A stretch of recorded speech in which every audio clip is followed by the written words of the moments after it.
Surface bead embroidery is one of my favorite techniques.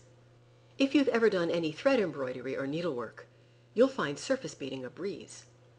Anything that a needle can pass through can be embroidered with beads.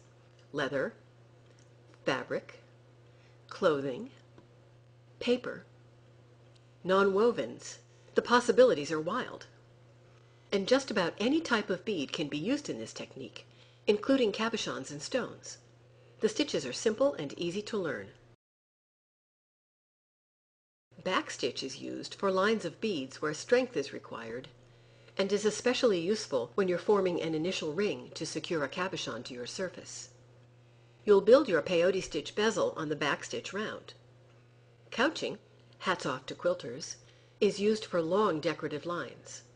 And beads of just about any shape can be sewn on individually. The technique you use will depend on the size and shape of the bead. Rounded beads can be laid on their sides or stood on end and anchored with a seed bead. Faceted beads can be supported with seed beads or stood on end in a similar manner to rounded beads.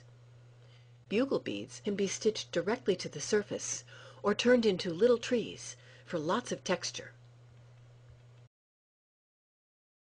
You can follow a design on fabric and paint it with beads, or you can use a sketch as the basis for your beading.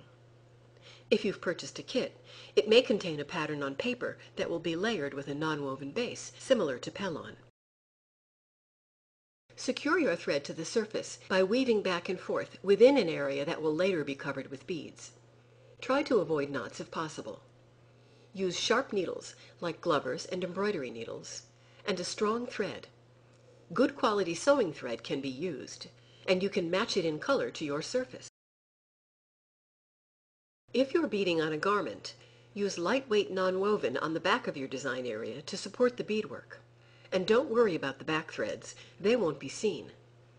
But if your piece is freestanding, like a brooch or a bracelet, you'll need to cover the stitching threads, which must remain within the design area so you don't cut them in finishing later. For backing, use a material that doesn't ravel, like lightweight leather or ultra suede. Glue it over the thread area, then trim off the excess. Be very careful not to cut any stitching threads. Now you'll add a simple beaded edging to cover the trimmed edge of your beading surface to create a truly professional look.